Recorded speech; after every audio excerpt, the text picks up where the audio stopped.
नमस्कार। न्यूज 24 के Bihar Jharkhand social media platform पर आप सभी का स्वागत है। मैं हूं आपके साथ अंजलि आनंद। आज एक बहुत महत्वपूर्ण मुद्दे पर हम लोग बातचीत करेंगे और सबसे बड़ी बात यह है कि क्या वाकई हमारे देश की राजनीति और खास तौर पर बिहार की राजनीति जाति से उभर पाएगी। और एक बड़ा सवाल ये उठता है कि क्या जातीय जनगणना से जो सामाजिक न्याय की बात कही जा रही है वो न्याय मिल भी पाएगा, या एक महत्वपूर्ण बात यह है कि क्या जो वोट बैंक है तमाम राजनीतिक दलों की, उससे साधने की कोशिश जातीय जनगणना से। इन तमाम विचारों पर हम चर्चा करेंगे। हमारे साथ खास मेहमान भी आज जुड़ चुके हैं। हमारे साथ सौरभ कुमार जुड़ चुके हैं, संवाददाता पटना। अनुप्रिया जुड़ चुकी हैं जो कि जेडीयू प्रवक्ता हैं। आपका स्वागत है अनुप्रिया जी। सतीश दास जुड़ चुके हैं जो कि प्रवक्ता आरजेडी से हैं। सतीश दास जी, आपका भी बहुत बहुत स्वागत है। हमारे साथ देव जानी मित्रा जुड़ चुके हैं जो कि प्रवक्ता एलजेपी से। आपका भी स्वागत है देव जानी जी। राम कुमार सिन्हा जुड़ चुके हैं जो कि प्रवक्ता है राष्ट्रीय लोक जनता दल से। आपका भी स्वागत। विवेकानंद पासवान जुड़ चुके हैं जो कि बीजेपी प्रवक्ता हैं। सबसे पहले मैं जानना चाहूंगी अनुप्रिया जी के पास। अनुप्रिया जी हमारे साथ जुड़ चुकी हैं। अनुप्रिया जी, ठीक है। अनुप्रिया जी अभी हमारे साथ नहीं है। हम बात कर लेते हैं सतीश दास जी से। सतीश जी, एक बड़ा सवाल उठता है जातीय जनगणना। जातीय जनगणना कुल मिलाकर मैं अपने दर्शकों को भी एक बार बता दूं कि जाति के आधार पर जब गणना हो, एक मोटा रूप से आप समझिए उसे ही जातीय जनगणना कहते हैं। तो क्या इतना महत्वपूर्ण हो गया है? और सबसे बड़ी बात, एक जो हड़बड़ी दिखाई दे रही है बिहार सरकार में, आखिर इतनी हड़बड़ी क्यों जातीय जनगणना के लिए? सतीश जी लगता है हमारे साथ नहीं जुड़े हुए हैं। तो अनुप्रिया जी भी हमारे साथ नहीं है। सबसे पहले आप चल लेते हैं विवेकानंद पासवान जी के साथ जो कि हमारे साथ जुड़े हुए हैं। विवेकानंद जी, मेरा सवाल वो अभी भी वही है कि आखिर इतनी जल्दबाजी क्यों दिखाई दे रही है, और सबसे बड़ी बात बीजेपी कहां खड़ी है, ये जानना भी बहुत महत्वपूर्ण हो जाता है। विवेकानंद जी। देखिए मैडम, बिहार सरकार का मंशा साफ नहीं है। लटकाना, अटकाना, भटकाना इसका आदत सा बन गया है। भारतीय जनता पार्टी जातीय जनगणना के सदैव पक्ष में रहा है। जब प्रतिनिधिमंडल बिहार से गए थे 10 प्रतिनिधिमंडल, तो भारतीय जनता पार्टी का भी प्रतिनिधिमंडल उसमें जनक चमार जी के रूप में गए थे। रही न्यायालय की बात, न्यायालय का सम्मान हम सबों को करना चाहिए, मैं भी करता हूँ। तो बिहार सरकार का मंशा साफ नहीं है, नहीं जल्दबाजी इसका कोई नहीं है। ये एक शिगुफा छोड़ता है, ये तुष्टीकरण के लिए शिगुफा छोड़ता है। जातीय क्या कहते हैं, धार्मिक के जातीय उन्माद के लिए शिगुफा छोड़ता है और अपना वोट पॉलिटिक्स करता है। जातीय जनगणना से इनको कोई लेना देना नहीं है। मेरा ये जात जात बोल के मैं अपना वोट कितना गोलबंद करूं, ये मंशा है इसका। बिल्कुल विवेकानंद जी, लेकिन सवाल ये है कि आपने कहा कि ठीक है हम लोग तो इसके पक्ष में, लेकिन क्या है ना, बीजेपी का कोई स्टैंड दिखाई नहीं दे रहा। कई बार तो आप लोग पक्ष में दिखाई देते हैं, कई बार नहीं। हालांकि इसका जवाब लेंगे हमारे सहयोगी सौरभ कुमार भी हमारे साथ जुड़े। सौरभ, जो सिनेरियो दिख रहा है, देखना चाहते हैं अंजलि जी, कैसा पक्ष देखना चाहते हैं? विवेकानंद विधानसभा जी, में आया मामला, विधानसभा में मामला आया, हमने साथ दिया। प्रतिनिधि मंडल गया, प्रधानमंत्री जी से नहीं तो केंद्र में तो आपकी सरकार है। केंद्र में तो आपकी सरकार है ना। केंद्र में तो आपकी सरकार है। तो आप क्यों नहीं, कुछ तो स्टैंड दिख नहीं दे रहा? या तो आप लोग बिल्कुल खुलकर बोले कि ठीक है आप लोग समर्थन में हैं। आपका जवाब लेंगे सौरभ कुमार, हमारे सहयोगी भी जुड़े। सौरभ, देखिए बिहार में जो आबो हवा रहती है, और कई सालों कई दशकों से हम लोग बिहार की राजनीति देख रहे हैं, जाति सर्वोपरि। क्या अब भी बिहार की राजनीति जाति के इर्द गिर्द ही? आप ये जो जल्दबाजी, जो मैंने पहला सवाल किया था, हालांकि अभी सत्ता पक्ष से कोई जुड़े नहीं है, कि इतनी जल्दबाजी क्यों? क्या ये चुनाव के लिए इतनी जल्दबाजी? जी बिल्कुल अंजलि, मैं आपको बताना चाहूंगा कि केवल चुनाव के कारण ही जल्दबाजी हो रही है। क्योंकि आपको भी पता है, मुझे भी पता है और बिहार की जनता को भी पता है कि चुनाव से पहले जब जनता के पास नेता जाते हैं या पार्टी जाती है तब बात मुद्दों की होती है।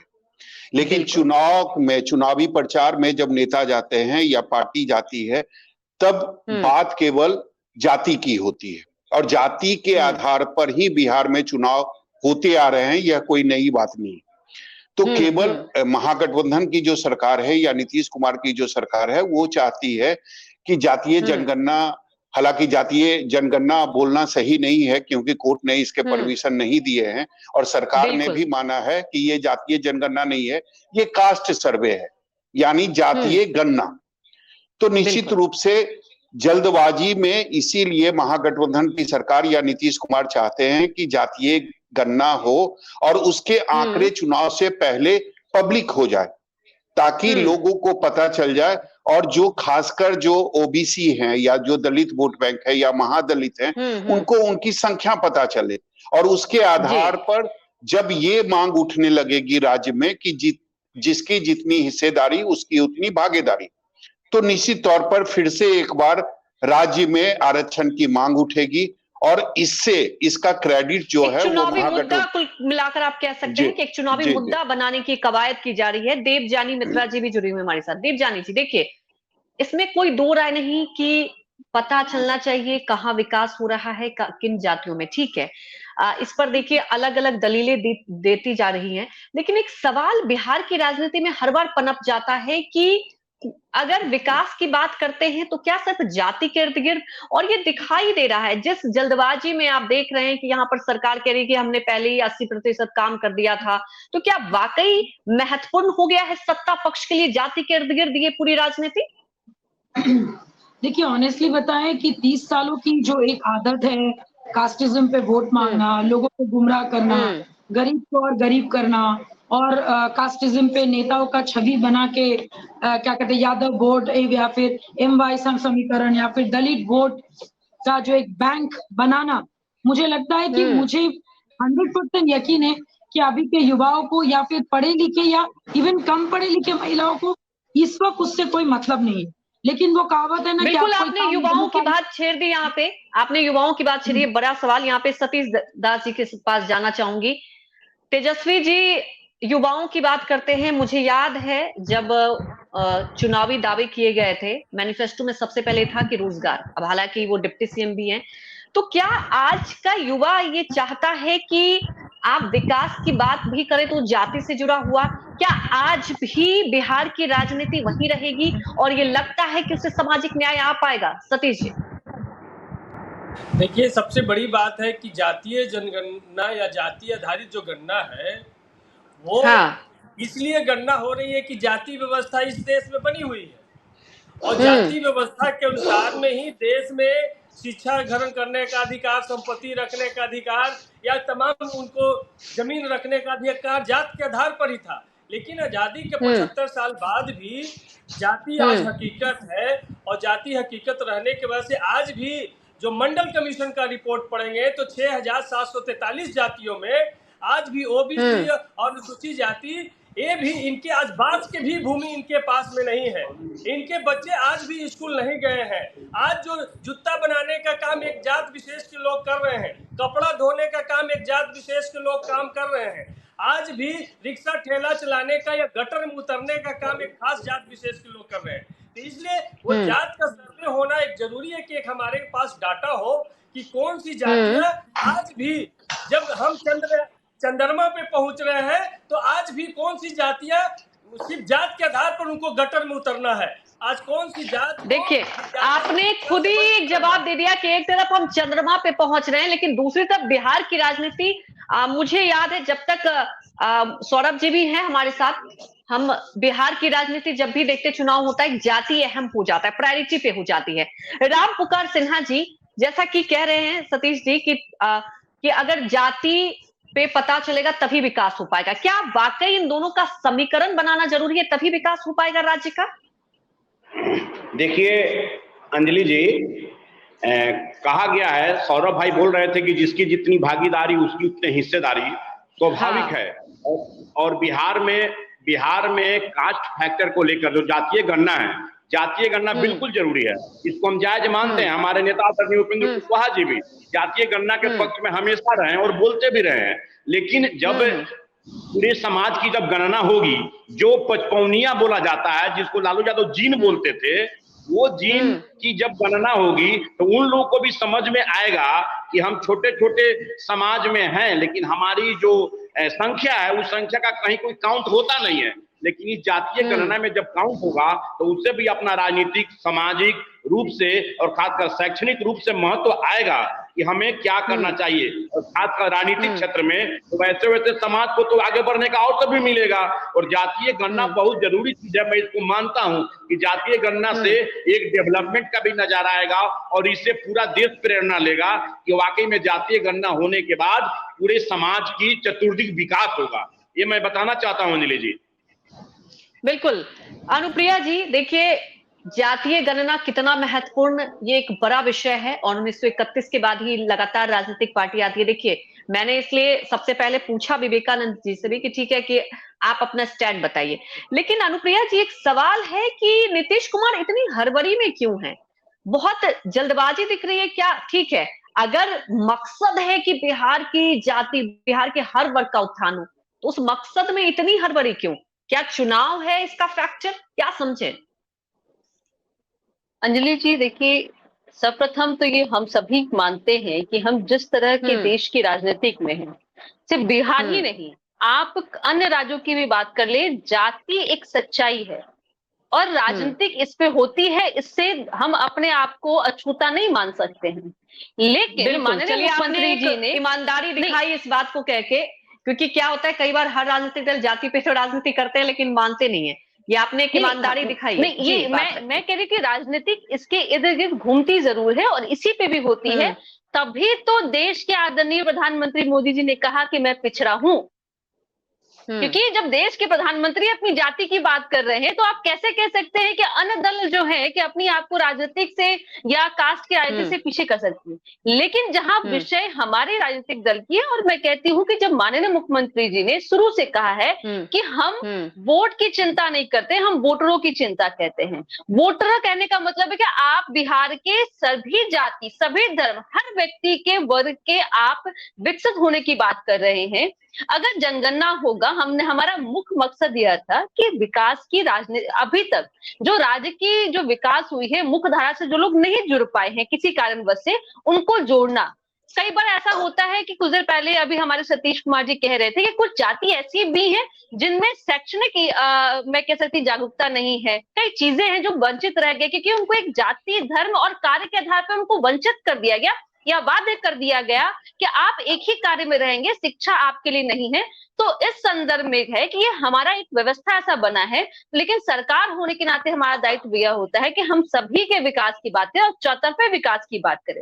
लेकिन आपने एक सवाल पूछा कि माननीय मुख्यमंत्री जी हड़बड़ी में क्यों है? ये माननीय मुख्यमंत्री जी हड़बड़ी में नहीं है अंजलि जी। जब बिहार में राजनीतिक जनगणना की बात हो रही थी तो सभी दलों की बैठक हुई और सभी दलों को कहा गया सम्मिलित होने के। सभी दलों ने गए, डेलीगेशन यहाँ से गया दिल्ली में, सभी दल सम्मिलित थे। ये कोई नहीं कह सकता कि हम अछूते हैं। और सभी की मांग पे जब केंद्र की सरकार ने कहा कि हम सक्षम नहीं हैं, आप अपने लेवल पर ये कर सकते हैं, तो हमने किया। बीजेपी उसमें शामिल थी। लेकिन आज जब हम लोग कहते हैं कि हम लोग जाति गणना जब शुरू किए तो पर्दे के पीछे से भाजपा के लोग जो हैं, इसमें इनको समझ में आ गया है कि बिहार में वो समाज जो अभी भी पिछड़ा है और जिनको इन्होंने वोटरों के रूप में इस्तेमाल किया है, कभी भी उनके विकास की बात नहीं की है, तो उनको कैसे वो सरकार, उसका जो तरक्की हो जाएगा तो हमसे वो अछूता रह जाएगा। तो इन्होंने पीठ पीछे कई लोग ऐसे जो भाजपा से सम्मिलित है, आरएसएस के लोग हैं, उन्होंने पिटीशन दायर किया कोर्ट में और चैलेंज किया कि नहीं होनी चाहिए। और आश्चर्य यह होता है वैसे ही लोग हैं जिनका बिहार से कोई ताल्लुकात नहीं रखते हैं। और ये मैं दावे के साथ कहती हूँ, जितने लोग पिटीशन दायर किए थे कोई भी बिहार से नहीं ताल्लुकात रखते। वो दिल्ली में है, महाराष्ट्र में है और उनको चिंता हो रही है बिहार की राजनीति। तो ये दोहरा जो चरित्र है भाजपा का, ये अनुप्रिया जी देखिए, मुझे याद है कि कहते हैं ना कि एक एरा बदलता है, वक्त बदलता है, लेकिन बिहार जो है जाति पे ही केंद्रित है। वहां के युवा भी ये जानना चाहते हैं। देखिए क्या होता है ना कि कहते हैं ना कि समय के हिसाब से बहुत कुछ बदलाव होता है। जैसा कि मैं सतीश जी का ये कहना था कि देखिए बहुत सारे जातियों अछूते, लेकिन एक महत्वपूर्ण सवाल ये उठ जाता है कि क्या वाकई विकास के लिए जाति का जानना महत्वपूर्ण हो जाता है? एक ये सवाल हमारे दर्शकों के मन में भी होगा। देवजानी जी कुछ कहना चाह रही थी। देवजानी जी। सबसे पहले तो मैं अनुप्रिया जी को ये बताना चाहूंगी कि अपने जाति या अपने बारे में बताने का मतलब ये नहीं है कि वो ये दिखा रहे हैं कि भाई वो कास्टिज्म खेल रहे हैं। वो ये दिखा रहे हैं कि भाई पिछड़े वर्ग से आते हुए भी परिवारवाद के बाहर जाके भी एक चाय वाला भी प्रधानमंत्री बन सकता है। इसको कहते हैं माइंडसेट। सॉरी टू से आप लोगों का माइंडसेट 30 साल पुराना है और आप लोग को आदत है कि भाई कास्ट पे बात करे, एमवाई पे बात करे, परिवारवाद की राजनीति करे, राजा का बेटा राजा बने, है कि नहीं? तो वो आदत मैं समझ सकती हूँ, इसमें आपकी कोई गलती नहीं है, आदत बदलने में टाइम लगेगा, लेकिन इस बार ये है कि इस बार सुधारने का जो काम है, वो इस बार बीरा जो है या फिर जो उसका मुहिम बोलिए, वो हम लोगों ने उठा लिया। अभी तक हमारे ऑनरेबल सीएम साहब ने 500 करोड़ खर्च किए। आई हैव नो आइडिया उन्होंने ऐसा क्यों किया और किस, और कहने का मतलब उनका क्या है कि ये मतलब सीएम नीतीश कुमार के अनुसार बिहार के सरकार जो है जातीय जनगणना नहीं कर रहे, सिर्फ और सिर्फ लोगों की आर्थिक स्थिति और उनकी जाति से संबंधित जानकारी ले रहे। Oh really? तो जाति के संबंधित जानकारी लेके, आर्थिक स्थिति जान के कौन सा आप लोगों ने अभी तक बड़ा काम किया जो अचानक से इस साल जातीय जनगणना करके 2024 में कुछ बड़ा या 25 में कुछ भयंकर एकदम ऑपोजिट डायरेक्शन में जाके बिहार की राजनीति होगी? कहीं पे कुछ एक सवाल ये बना हुआ है बिहार की राजनीति में अनुप्रिया जी, आप लोग कर रहे हैं जी। हाँ अंजलि जी, जवाब देने के लिए अनुप्रिया जी। हाँ जी। देखिए मुझे लगता है कि ये ऐसा एक मुद्दा है जहाँ पे आरोप प्रत्यारोप हो सकता है। उन्होंने बहुत ही काउंटर करने का प्रयास किया कि हम वैसे कि गरीब प्रधानमंत्री जी मोदी जी यह कहे कि हम गरीब के बेटे हैं, गरीब परिवार से आते हैं, इसमें कोई देवमत नहीं और हम किसी को तकलीफ भी नहीं होती है। लेकिन जाति की बात करना नहीं, मैं बोल रही हूँ, आप उसके बाद बोलिएगा। सुन लीजिए। नहीं ठीक है, सुन लीजिए। विवेकानंद जी आपके पास डायनेस्टी मस्ट क्विट इंडिया, हमने इस बात की परिवार नहीं सुन लीजिए, करना पड़ेगा, मैंने इसकी बात नहीं परिवारवाद इंडिया, मैंने उसकी देवयानी जी पहले बात सुन लीजिए पूरी जी। अनुप्रिया जी बोलिए। परिवारवाद की बात अगर लोजपा के नेता करे तो आश्चर्य होता है, और परिवारवाद की बात अगर भाजपा में बैठे लोग भी कहे, देखिए मैं फिर कहती हूँ, दरकिनारा कोई नहीं कर सकता है कि इस देश में जाति और परिवारवाद, ये कोई भी पार्टी अपने दल को अलग नहीं कर सकता। मैं फिर कहती हूँ कि सवाल बहुत होंगे, जब सवाल आप उठा रहे हैं तो ये समझिए सवाल आप पे भी उठेंगे। बिल्कुल, अमित शाह जी की जो मैं समर्थन करती हूँ, इस बात से मैं समर्थन करती हूँ। देखिए मैं परिवारवाद के तहत गए हैं। अनुप्रिया जी देखिए, हम बिहार की यहाँ पे जनता और समीकरण की, क्योंकि देखिए क्या होता है ना, अंत में राजनीति तो हो जाती है लेकिन रह कौन जाता है? बिहार की जनता। ये आज मैं सवाल सत्ता पक्ष में बैठे आप लोगों से पूछना चाहूंगी, रोजगार के वादे किए जाते, हालांकि देखिए मुझे याद है, मैं बिहार की राजनीति को देखते आई हूँ, कई बार जाति आधारित ही चुनाव हो जाते, लेकिन मुझे याद है पिछले विधानसभा चुनाव में तेजस्वी यादव ने रोजगार के मुद्दे को उठाया था, लेकिन फिर से कहते हैं ना कि फिर से वही जाति पर जातीय गणना कराना, कोई इसमें दो राय नहीं कि ठीक है आप समाज में सामाजिक न्याय चाहते हैं, लेकिन सवाल तो ये उठ रहा है ना, ऐसा लग रहा है ये चुनाव के मद्देनजर किया जा रहा है। विवेकानंद जी क्या कहना चाहेंगे? उसके बाद मैं सतीश जी से जवाब लेना चाहूंगी। विवेकानंद जी। ये जातीय जनगणना कराना इनका मकसद नहीं है, ये भ्रम फैला रहा है, लोगों को दिखा रहा है जो मैं जातीय जनगणना कराना चाहता हूं, और अपने लोग से कोर्ट में जाके केस करवाते हैं आरजेडी और जेडीयू के लोग। इनको ये मतलब नहीं है। 10 लाख रोजगार की बात किए थे, डेली हत्या होता है, डेली अपहरण होता है, डेली क्या कहते हैं लूट होता है, इसकी चिंता नहीं है। और शराब इनसे कंट्रोल हुआ, बालू माफिया कंट्रोल हो गया, सत्ता संरक्षित माफिया आज सर चढ़ के बोल रहा है। बिहार का जनता त्रस्त है, इसको आने वाला चुनाव में सबक सिखाएगा। ये मुद्दा ये लेकिन फैला रहे हैं। लेकिन विवेकानंद जी अभी कुछ देर पहले जब मैंने पूछा था तो आपने कहा कि हमारा भी स्टैंड यही, हम भी इसके पक्ष में हैं, आपने ये कहा था, और पक्ष में तो आप राजनीति तो आप लोग भी कर रहे हैं, प्रतिनिधिमंडल भी में गया हूं। सतीश जी देखिए ये सवाल उठेंगे क्योंकि मुझे याद है बहुत पुरजोर तरीके से इस बात को रखी गई थी तेजस्वी यादव की तरफ से रोजगार। मेरा ये कहना है कि 500 करोड़ खर्च हो रहे हैं, जातीय गणना शिक्षकों को लगाया जा रहा है। देखिए इसमें आप लोग भी मानेंगे मेरे इस बात को कि बिहार की शिक्षा व्यवस्था कहां पहुंची हुई है। शिक्षकों को लगा दिया जाएगा जातीय गणना में, आखिर बच्चों का क्या होगा? और सवाल ये रहेगा कि विकास क्या जाति के इर्द गिर्द ही होगा? सतीश जी बताइए जल्दी, उसके बाद मैं देवजानी जी का रिएक्शन लूंगी। सतीश जी बताइए। जो जातीय जनगणना हो रहा है बिहार विधानसभा में सर्वसम्मति से पारित हुआ और आदरणीय नीतीश कुमार, चलिए इस बात को मैं मानती हूँ, हाँ, लेकिन मेरा सवाल रोजगार जी, रोजगार कल 15 अगस्त है। कल ही के दिन पिछले साल आदरणीय मुख्यमंत्री गांधी मैदान से कहे थे कि हम 10 लाख लोगों को नौकरी देंगे और 1,71,000 से ज्यादा शिक्षकों की वैकेंसी जो 26 और 27 तारीख को जिनका एग्जाम होना है, और 21,000 से ज्यादा सिपाहियों का वैकेंसी का फॉर्म निकल गया है, डेट निकल गया है। उसके अलावा स्वास्थ्य विभाग में बड़ी संख्या में वैकेंसी निकले हैं। तो हम अपने लक्ष्य की तरफ बढ़ रहे हैं। हमने कहा है कि हम 2025 से पहले जो हमने वादा किया है हमारे आदरणीय मुख्यमंत्री, उन्होंने वो पूरा करेंगे। लेकिन सबसे बड़ा सवाल है कि जो जात के नाम पे वोट मांगते हैं, पिछड़ा के नाम पे वोट मांगते हैं, हवाई चप्पल वाला को हवाई जहाज का सपना दिखा करके वोट मांगते हैं और 2 करोड़ का प्रत्येक साल वादा करके भूल जाते हैं, उनको शर्म ही नहीं आती है कि हम रोजगार के मामले पे कैसे हम दूसरे से सवाल पूछ सकते हैं। तो बिहार में जो नई महागठबंधन की सरकार बनी है, युवाओं के लिए उम्मीद है और जातीय जनगणना, जातीय आधारित गणना से पता चलेगा कि कौन पुजारी है और कौन भिखारी है, किसके हाथ में पैसा मिलता है, किसको कटोरा में पैसा मिलता है, ये पता चलेगा। तब जाकर के समाज का हम सर्वांगीण विकास कर पाएंगे। जब तक नीचे वाले उनके बराबर में नहीं आएंगे, तब तक समाज बराबरी से नहीं जी सकता है। इसीलिए देखिए मैं देवजानी जी का रिएक्शन लूंगी, लेकिन मैं अपने सहयोगी सौरभ देखिए, अगर आप पिछड़ा की राजनीति होते रही है और कई दशकों से होते रही, और मुझे लगता है कि आगे भी हमें देखने को मिलेगी, लेकिन एक सवाल बिहार की राजनीति में उठता है, और बिहार के युवाओं के लिए क्या महत्वपूर्ण?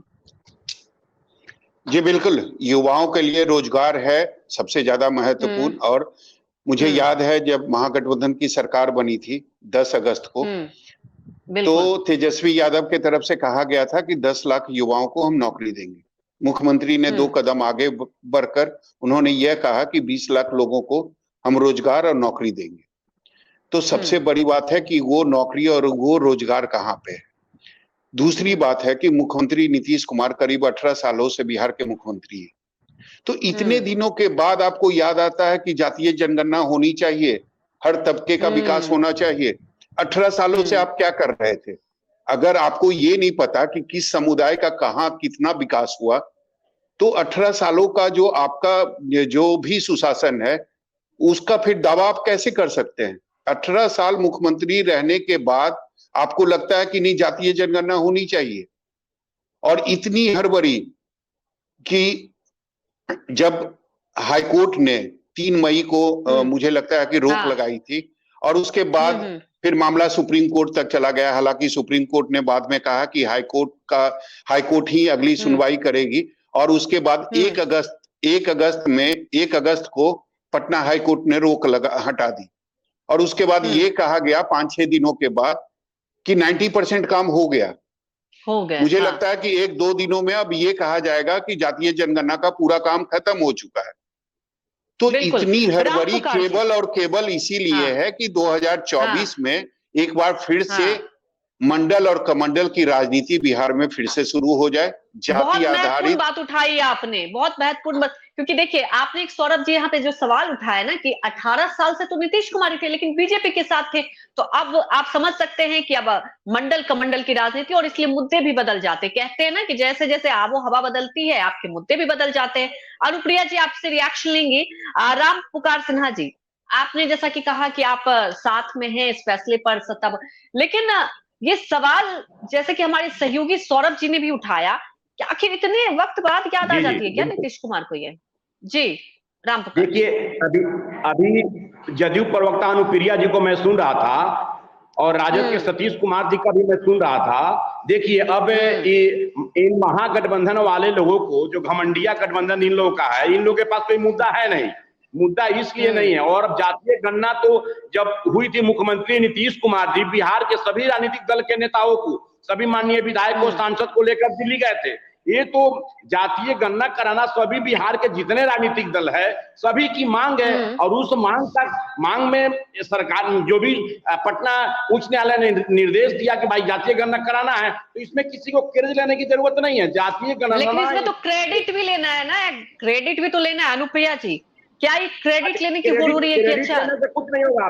बिहार में अंजलि जी, जो तेजस्वी यादव ने घोषणा किए थे कि मैं 10 लाख युवाओं को रोजगार दूंगा, कहां गया रोजगार के दिन? चुनाव में तो कोई लोगों को मुद्दा है नहीं, जातीय गणना का मुद्दा लेकर लोग चल रहे हैं। इन लोगों के पास कोई एजेंडा नहीं है, कोई मिशन नहीं है, सिर्फ जातीय गणना तो सार्वजनिक हो गया, जातीय गणना होगा, उससे सभी राजनीतिक दल का सहयोग है, इसमें कहीं कोई दो मत नहीं है। इन लोगों के पास पहले रोजगार वाला एजेंडा देना बिहार की जनता को। तो 10 लाख खुलेआम बोले थे तेजस्वी यादव की 10 लाख रोजगार देंगे, कहाँ हो गया रोजगार? सतीश जी, सभी ने राम कुमार जी ने कह दिया अपनी बातों को कह दिया। पहले मैं सौरभ जी की बातों से उनकी बातों को मैं रिएक्शन देना चाहती हूँ कि आपने ठीक कहा कि माननीय मुख्यमंत्री जी 18 साल से बिहार में शासन में है, लेकिन आप एक बात से हम लोग सभी जानते हैं कि जो व्यवस्था बनी है गन्ना की, जो हम लोग कहते हैं कि गन्ना होती है 2011, जैसा कि हम सभी जानते हैं गन्ना हुई भी, उसका रिपोर्ट नहीं आया। ये केंद्र के अधीन होता है, 2021 में होनी थी, जिसका केंद्र ने हवाला दिया कि हम नहीं करा सकते हैं क्योंकि कोरोना है, इस कारण से। जो अधिकार केंद्र के अंदर है और केंद्र सरकार को करना है, एक बात हमें समझ में आनी चाहिए कि आज जो हमारे यहाँ रिजर्वेशन के सिस्टम लागू है, किस आधार पे है? आप इसको डिनाई नहीं कर सकते हैं कि जो रिजर्वेशन मिलता है अन्य जगहों पे, वो हमें हमारे जितनी भी संख्या होती है उस आधार पे मिलती है। जो केंद्र की सरकार को कार्य करनी थी वो नहीं हो पाया। इसी बात पे तो माननीय मुख्यमंत्री जी ने कहा कि हमें ये जरूरी है। मैं आपको रोकना चाह रही हूँ, लेकिन आपने ये कहा, ये कोई नहीं डिनाई कर रहा है कि जरूरी नहीं है, लेकिन एक सवाल इसलिए उठ जा रहा है ना कि 90% काम हो गया, 50 पर मुझे याद है हाईकोर्ट के फैसले से पहले हो रहा था कि आधे से अधिक का, तो ये दिख जा रहा है ना कितनी हड़बड़ाहट में, इसके पीछे तो मकसद कुछ और लग रहा है ना। ये देखिए सवाल जी, मैं बात पूरी कर लूं। आपको याद होगा जिस डेट की बात हुई, जब पहली बार हाईकोर्ट के आदेश पर यह जाति गणना रुकी थी, तब भी सरकार ने यही कहा था कि 80% कार्य हो चुके हैं, हमारे 20% कार्य अधूरे हैं जिनको करना है, जिसमें हमारे कह सकते हैं मानव शक्ति भी लगी थी, जहां पे हमारे आर्थिक भी लगी है। ये हमारे लिए जरूरी है क्योंकि केंद्र ने भी कहा अपने हिसाब से कीजिए, और हमारे लिए न्यायालय ने भी हमें अनुमति दे दी है। लेकिन एक बात मैं पूछना चाहूँ कि अगर आप बिहार की बात करते हैं, तो बिहार ऐसा प्रदेश है जहां पे आप कहें कि जो रिजर्वेशन की सिस्टम लागू हुई है महिलाओं को लेकर के, किसी भी जाति के आधार पे हम लोगों ने नहीं किया। जो विकास के फिक्र है कि हमारा एजेंडा है वो विकास का, कि एक तरफ से विकास जो 50% हमारा जो एक संख्या है महिलाओं की, अगर आप बिहार के सिस्टम को देखेंगे, जो जितने भी जहां पे रिजर्वेशन के सिस्टम है, महिलाओं को किसी भी जाति में नहीं बांटा गया है, क्योंकि माना यह गया है कि महिलाएं पुरुषों के बनस्पत जो है उस तरह से उनकी भागीदारी समाज में नहीं है, इसीलिए किसी जाति धर्म को नहीं है। तो ये माननीय मुख्यमंत्री जी का विजन था और महिलाओं को आज आप देख रही हैं, तो इससे आप डिनाई नहीं कर सकते। जब सरकार हमारे होने के नाते ये हमारी जानकारी लेनी हमारी बहुत अनिवार्य थी कि हम जाति को भी समझे कि कौन सा ऐसा समाज है कि वो जो विकास की मुख्य नहीं जुड़ पाया। दूसरी बात आपने खुद डॉक्टर विवेकानंद जी ने एक बात कही, देखिए उन्होंने कहा कि ये भाजपा आरजेडी और जेडीयू के लोग थे जो पिटीशन दायर किए थे। 3 नाम मैं बताती हूँ आपको। माखन लाल जो पिटिशनर थे, जो जाति जनगणना के खिलाफ में थे। संगीत रागी, दूसरे यूथ ऑफ इक्वलिटी एक संस्था है, जो संगीत रागी वो आरएसएस के हैं। माखन लाल काम करते हैं वो बीजेपी के लिए। यूथ ऑफ इक्वलिटी जो है वो काम करता है आपके एबीवीपी के लिए, वो दिल्ली यूनिवर्सिटी में वो वोट मांगता है। तो आप कह सकते हैं कि इसमें भाजपा जेडीयू के लोग सम्मिलित थे। तो ये जो, और जब आप कहते हैं कि हमने वादा किया, सरकार 1 साल पहले सरकार बनी थी अगस्त में, हम 10 लाख रोजगार की बात कर रहे हैं, आज हम कम से कम 2.5 लाख रोजगार हम दे रहे हैं, और जिनका 2014 में वादा। अनुप्रिया जी देखिए, रोजगार पे मैं डिटेल में जाऊंगी, लेकिन बड़ा सवाल अभी नहीं देखिए, क्योंकि मुझे याद है, आप ये समझिए कि ठीक है गणना की हम बात कर रहे हैं, लेकिन युवा क्या चाहता है ये सेंट्रिक होना बहुत महत्वपूर्ण हो जाता है। आप बिहार की जनता को देखिए, आज भी रोजगार, और ये मुझे लगता है सवाल बना ही रहेगा। विवेकानंद जी कुछ कहना चाह रहे हैं? विवेकानंद जी, मैं पहले भी कहा हूं, ये जातीय जनगणना कराना इसका इस सरकार का मकसद नहीं है। मुद्दा से भटकाना इसका मकसद है। मुद्दा से भटकावे। आज लोग रोजगार नहीं मांगे हमसे, रोजगार नहीं मांगे हमसे, हत्या बलात्कार डेली हो रहा है, बलात्कार, महिला सुरक्षित नहीं है, हत्याएं हो रही है, बैंक लूटे जा रहे हैं, शराब माफिया और बालू माफिया सर चढ़ के बोल रहा है, सत्ता संरक्षित अपराधी है। इस सब मुद्दा से भटकाना इसका मकसद है। जातीय जनगणना कराना इस सरकार का मकसद नहीं है। क्या ये चुनाव का सेंट्रिक मुद्दा होने वाला है? ये देवजानी जी, चुनावी स्टैंड है। चुनाव ये मुद्दा बिहार का 2024 की बात करें 25, देवजानी जी क्या ये यही मैं क्योंकि भड़काव करके ये वोट पाना इसका मकसद है जातीय जनगणना। ये आपका इलेक्शन को दिमाग में रख के किया जा रहा है। और मैं दूसरा बात में मैडम को मैं बोलना चाहूंगी ये लिख के कि stop dwelling on past. Past खत्म, let's talk about the present. एक साल हम लोग देख चुके हैं बिहार में क्या हो रहा है क्या नहीं हो रहा है, और अगेन घुमा फिरा के वही जाति बात। And let me tell you, कोई फर्क नहीं पड़ता है। आप जाति गिनते रह जाइएगा, वोट एक भी इस बार जाति के नाम पे नहीं मिलेगा। I am so sorry to say, Lalu जी का अब समय, उनके बेटे का समय अब खत्म होने वाला है। वैसे भी तेजस्वी प्रसाद यादव कभी भी जेल जा सकते, we all know that they are not from a freedom fighter family। तो stop dwelling on past। Nitish ji, Lalu ji का समय खत्म, तभी जाके अभी के युवाएं आगे जा रहे हैं। ओल्ड और न्यू का कॉम्बिनेशन बनाने का काम अगर कोई कर रहा है तो हमारे पीएम मोदी कर रहे हैं। क्या अब ये जो राजनीति होती थी, सतीश जी यहाँ पे सवाल उठाया है, देवजानी जी लीजिए। अच्छा सतीश जी अभी हमारे साथ नहीं जुड़े हुए हैं, सतीश जी के पास इसका जवाब जरूर लेंगे। अनुप्रिया जी बात मैं करना चाहूँ देवजानी जी, मुझे लगता है कि ये चर्चा मंच नहीं है, ये मुझे लगता है चुनावी मंच समझ रही हैं। मैं आपको बता दूं कि समझ रही हूँ, क्योंकि भाई चुनावी मंच आप लोगों ने बनाया है। आप लोगों ने जातीय जनगणना या कास्टिज्म के नाम पे तो यही कर रहे हैं। कब तक हम लोग मुंह बंद करके डर के दुबक के डर के मारे लाठी खाते रहे, मार खाते रहे? बताइए। ठीक है, अनुप्रिया जी को अपनी बात रखने दे। अनुप्रिया जी, आप भी शायद एक यूथ लीडर ही हैं और आपके मुंह से ये शोभा नहीं दे रहा है। अनफॉर्चुनेटली आपकी अपनी कुछ नॉर्म्स होंगे कि आपको बोलना पड़ रहा है, बट मुझे ऐसा लगता है कि आपकी बॉडी लैंग्वेज आपके बातों का साथ नहीं दे रहा है। आप दिल से चाहते हैं मोदी, लेकिन मुंह से आप सीएम नीतीश कुमार कर रहे हैं। But this is the fact. Devjani ji ठीक है, नहीं अविश्वास प्रस्ताव में आदरणीय प्रधानमंत्री मोदी जी को सदन में सुनते देखा कि यूपीए की सरकार में यह था। तो stop talking about the future past. Devjani ji, ये होता है कि आपको शासन दिया गया था 10 वर्ष का, आपने क्या किया? आपको 2 करोड़ रोजगार देनी थी, आपने हम लोगों ने, अरे हमारे खुद के ऑनरेबल मिनिस्टर पशुपति जी ने खुद अपने हाथ से 15 लाख नौकरियां बांटे, चाहे वो हाजीपुर हो, चंडीगढ़ हो। मैं खुद वहां पे थी। क्या बात कर रही हैं आप? Please you do your homework properly. आप अपने होमवर्क ठीक से करके आएंगे प्लीज, मुझे आपसे हाथ जोड़ के रिक्वेस्ट है। आप अपना होमवर्क ठीक से नहीं करती हैं, सॉरी टू से। आप कुछ भी मत बोलिए, मैंने अच्छी बात है कि भाई आप रिप्रेजेंट कर रही हैं, बट आपके पास डेटा की कमी है मैडम। डेटा देवयानी जी, आपने जो बताया अभी कि पशुपति पारस जी को हमने खुद अपने हाथों से देखा नौकरी बांटते हुए, ये कितने सालों में कितने लोगों को नौकरी मिली? अभी मैंने आई am talking about with in आपके क्या कहते हैं 6 months ऑफ टाइम। आपके 75,000 ये आप एक महीने, ये आप 1 महीने पहले की बात कर रही हैं। वो 4 सालों से केंद्र में मंत्री हैं। वो 4 सालों से केंद्र में मंत्री हैं।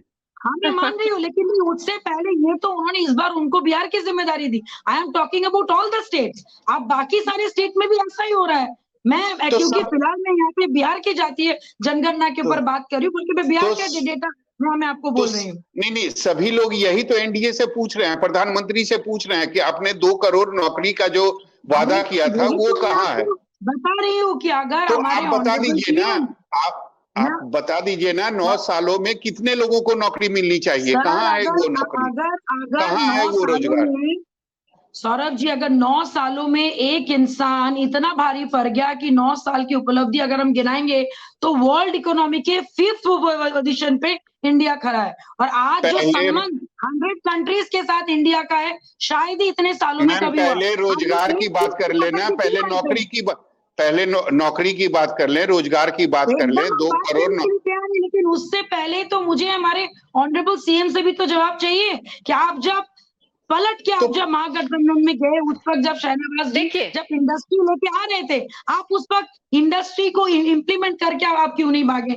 आपने 10 लाख प्लस 10 लाख, आपने 20 लाख नौकरी बोला, आपने देखिए सवाल ये है कि बीजेपी जब सत्ता पक्ष के साथ ही, देखिए इस बार का बजट आपका देवजानी जी इसके पहले तो केंद्र में बीजेपी थी और सत्ता पर, लेकिन देवजानी जी देखिए क्या होता है ना, यहाँ पे मेरा तेरा आंकड़े, लेकिन सवाल आज इसलिए बहुत महत्वपूर्ण हो जाता है कि बात आ जाती है बिहार की जनता की। क्या होता है ना, कुल मिलाकर बिहार की जो राजनीति है, और जैसा कि सौरभ जी डिस्कस भी कर रहे थे कि मंडल कमंडल में ही फिर से मुझे जैसा कि दिखाई दे रहा है और आम जनता को भी दिखाई दे रहा है। उत्थान कैसे आप कह रही, ठीक है अगर केंद्र में आप देखिए बीजेपी अभी जेडीयू के साथ सरकार चला रही थी, आप ये मानती है ना, तब भी बिहार की काया पलट नहीं होगी, तब भी रोजगार कोई बड़ा मुद्दा नहीं था। सतीश जी, कहा यह जा रहा है कि ठीक है अब मंडल कमंडल की जो राजनीति और जो अगड़ा पिछड़ा जो लालू यादव करते आए वो अब नहीं चलेगा, क्योंकि जनता को विकास चाहिए। क्या आपको वाकई लगता है कि ये जो जाति के आधारित इर्द गिर्द ये साधने की कोशिश की जा रही है, कितना कामयाब हो पाएगा? क्या समझे इसको सतीश जी? अंजलि जी, समाज का एक हिस्सा बहुत लंबा, शरीर का एक हिस्सा लंबा हो जाए और एक हिस्सा छोटा हो जाए तो उसको क्या बैलेंस विकास हम कहेंगे। तो आज 75 साल बाद एक समीक्षा कीजिए कि कौन सा तबका आज सबसे आगे बढ़ा है। क्या हम निचले तबके से निकल करके जजेज बने हैं? आज भी जुडिशियरी में कोलेजियम सिस्टम लागू है। ये ना चुनाव के वक्त ये सारी चीजें याद आ जाती है। चुनाव के वक्त सारी चीजें याद आ जाती है। मेरा ये कहना है कि तेजस्वी से, मुझे याद है तेजस्वी से बिहार के युवाओं को बहुत उम्मीद थी, बिहार के युवाओं को बहुत उम्मीद थी। एक युवा नेता, आज तो वो साथ में नीतीश कुमार के जो सेक्रेटरी रैंक के पदाधिकारी बनाए गए उसमें एक भी ओबीसी और दलित क्यों नहीं बनाए गए? तो जातीय जनगणना इसीलिए जरूरी है कि किस जात का कितना विकास हुआ और किस जात की कितनी आबादी है। इसीलिए मानवर काशी राम साहब कहते थे कि जिसकी जितना संख्या भारी उसकी उतनी हिस्सेदारी। आज जो जमीन, देश का जो जमीन है, आज 96% जमीन मात्र 8% लोगों के पास में है। जो देश में जो पूंजीपति वर्ग है, जो 1% के पास में लगभग देश का 75% कैपिटल है। तो किस तरीके का असंतुलित विकास है? तो जातीय जब जनगणना होगा तो तब ये पता चलेगा ये आर्थिक और जातीय जनगणना को मिक्स कर रहे हैं। सौरभ ये बात बहुत समझना महत्वपूर्ण हो जाता है। सौरभ देखिए क्या है ना कि मेरा यहाँ संदर्भ ये है कि बिहार की जनता को क्या मिला। सौरभ ये जरा बताइए कि जैसा कि सतीश जी कह रहे कि ठीक है, एक बहुत महत्वपूर्ण बात है कि समाज में बैलेंस बहुत जरूरी है, लेकिन क्या इससे सामाजिक न्याय वाकई स्थापित हो पाएगा या राजनीति इससे जरूर चमक जाएगी? सौरभ जी, अंजलि जी, मैं आपको बताऊंगा कि राजनीति जरूर चमक जाएगी। जिस तरीके से मुख्यमंत्री नीतीश कुमार लगातार कोशिश कर रहे थे और जातीय जनगणना का काम लगभग अब खत्म हो गया है, मुझे लगता है इस महीने पूरा भी हो जाएगा। और अगर सब कुछ ठीक ठाक रहा तो मुझे लगता है 1-2 महीने में इसके आंकड़े भी पब्लिक हो जाएंगे। लेकिन सबसे बड़ी बात है कि आंकड़े पब्लिक होने के बाद जो स्थिति पैदा होगी बिहार में, उसका जिम्मेदार कौन होगा? जब लोग सड़क पर उतरेंगे, जब अपने लिए वो आरक्षण की मांग करेंगे, तब जो अव्यवस्था और जो पैनिक क्रिएट होगा पूरा राज्य में, उसका जिम्मेदार कौन होगा? तो केवल ये चुनाव के पहले एक क्रेडिट लेने की होड़ है और उन लोगों को एक समझाने की जरूरत है कि आपके लिए हमने ये किया है। हम चाहते थे कि आपकी जो वास्तविक संख्या है, आपकी जो वास्तविक हिस्सेदारी है, वो पता चले। और उसके बाद निश्चित तौर पर राज्य सरकार ये कहेगी कि आप अगर आरक्षण की मांग कर रहे हो तो आप केंद्र सरकार से करो। और यही वजह है कि केंद्र सरकार जो है वो बेवजह कोई भी एक नया जो आफत होता है या नई जो परेशानी होती है वो चुनाव से पहले नहीं लेना चाहती थी, इसीलिए केंद्र सरकार ने मना कर दिया। क्योंकि लेकिन देखिए अभी तक 1931 के बाद जो आपने देखा कि हुआ नहीं गणना। सबसे बड़ा सवाल है कि अभी तक बताया जाता है ओबीसी 50%, हो सकता है उसमें फेरबदल हो। तो इसलिए आपने महत्वपूर्ण बात यहाँ पे पॉइंट उठाया है कि केंद्र सरकार भी नहीं चाहती कि अभी बहुत कुछ उठा पटक हो। और ये बात मुझे लगता है अनुप्रिया जी से मैं सवाल पूछूंगी कि क्या वाकई ये जो किया जा रहा है इससे राजनीति तो चमक जाएगी, लेकिन बिहार में जो व्यवस्थाएं होंगी, जो लोग सड़कों पर उतरेंगे, उसको कैसे मैनेज किया जाएगा? राम कुमार सिन्हा जी, सवाल ये उठता है कि देखिए हर दशक में बिहार की राजनीति एक केंद्रित रही है जाति पर। क्या एक नजीर पेश करना चाहते, क्योंकि कुछ दिन पहले मायावती भी मांग करने लग गई उत्तर प्रदेश में, सौरभ आपने सुना ही होगा। तो क्या एक नीतीश कुमार इससे अपनी नजीर पूरी, कहते हैं ना कि केंद्र में, हालांकि उन्होंने जिम्मा भी उठाया, इंडिया गठबंधन भी हुआ, बहुत आप देख रहे हैं कि वो नजीर लगातार पेश कर रहे हैं, तो क्या इसके पीछे एक ये एजेंडा है? देखिए, नीतीश कुमार जी कुछ भी पेश कर ले, अब उनकी पार्टी टूटी हुई नहीं है और उससे वह पार्टी पूर्णतः राजद पर आधारित हो गया है। लालू प्रसाद यादव जी जो निर्देश देंगे वही नीतीश कुमार जी करेंगे। देखिए, आपको मैं बता दूं, जातीय गणना तो सामाजिक अवेयरनेस हुआ है, वाकई में जातीय गणनाओं की सामाजिक जागरूकता आएगी, लेकिन बिहार में सबसे ज्यादा ज्वलंत मुद्दा है बेरोजगारों को रोजगार देने का मुद्दा। बिहार में मुद्दा है यहाँ जो पलायन हो रहा है मजदूरों का, उस पलायन को रोकना। बिहार में उद्योग जो बैठे हुए हैं, इतनी चीनी मिलें है लेकिन बहुत सारे चीनी मिल बंद हो गई है, उसको रोजगार के अवसर प्रदान करना, ये तमाम ज्वलंत मुद्दे हैं और इसका जवाब जनता दल यू और कांग्रेस और राजद के लोगों को देना पड़ेगा। आगामी जो लोकसभा चुनाव हो रहा है, आप दोनों लालू प्रसाद यादव जी का परिवार और नीतीश कुमार जी लगभग 15 साल और 18 साल 33 साल से वो लोग दोनों परिवार का राज चल रहा है, दोनों लोगों का राज चल रहा है, लेकिन आज भी बिहार में जो राम पुकार जी नीतीश कुमार का जो 18 साल रहा है उसमें 16 साल वो बीजेपी के साथ रहे हैं। बिल्कुल मेरे एनडीए गठबंधन में रही है सौरभ जी, लेकिन एनडीए गठबंधन में रहने के समय जो स्थिति थी बिहार में, वो स्थिति आप देख सकते थे, लॉ एंड ऑर्डर कितना हाथ में रहता था, उस समय कानून का राज था। लेकिन आज क्या हो गया, अभी 1 साल पहले नीतीश कुमार जी राजद से गठबंधन किए, आज बिहार में क्या हो रहा है, सभी जगह दंगा फसाद हो रहा है, कटिहार में गोलियों से मौत के, मतलब एक साल राम पुकार जी 1 साल पहले बिहार में सुशासन था और उसके बाद जंगल राज आ गया। नहीं, देखिए आप 1 साल का डाटा देख लीजिए सौरभ जी, आप वरिष्ठ पत्रकार हैं, न्यूज 24 के बिहार के जाने माने पत्रकार हैं, आप डाटा देख लीजिए कि जब से नीतीश जी के साथ उप मुख्यमंत्री तेजस्वी प्रसाद यादव जी बने हैं, आज बिहार का क्राइम का रिपोर्ट देख लीजिए, डाटा देख लीजिए। मैं आपको बता देना चाहता हूं डाटा, अब आप तो वरिष्ठ पत्रकार हैं, लेकिन इतना जरूर है कि जिस समय एनडीए गठबंधन की सरकार थी, नीतीश जी 2005 से 2010 तक जब मुख्यमंत्री बने थे, तो उस समय बिहार जो पटरी पर आया था 15 साल का जो खौफनाक मंजर वाली सरकार के खिलाफ, वो आज की स्थिति आप देखिए अभी क्या हो गया। अभी तक राजद वाले आधे सरकार में है, उप मुख्यमंत्री है, तो अभी इतना आज ही सिवान की घटना है। सतीश जी इसका जवाब देना चाहिए। देखिए राम पुकार जी यही कहते हैं कि जब बीजेपी के साथ रहो, तेजस्वी यादव ये सवाल उठाते हैं तो सब दाग धुल जाते हैं, उसके बाद जंगल राज आ जाता है। सतीश जी, वक्त की कमी है, बड़ा सवाल, क्या वाकई से सामाजिक न्याय आ पाएगा? मेरा सवाल जातीय गणना को लेकर है। सतीश जी, सामाजिक न्याय के लिए जातीय सर्वे जरूरी है, बगैर जातीय हकीकत को समझे हम सामाजिक न्याय को स्थापित नहीं कर सकते।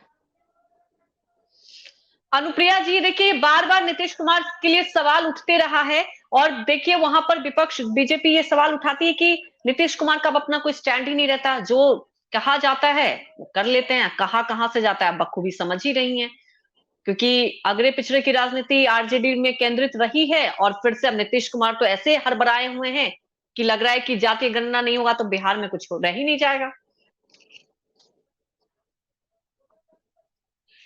अनुप्रिया जी, स्पष्ट कर दूं कि जाति जनगणना की या जाति गणना की बात यह कोई अभी की बात नहीं है, यह 2 वर्ष से लगातार माननीय मुख्यमंत्री से काम करे और सभी दलों ने सहमति जताई और सभी दलों की सहमति के कारण ये होता है।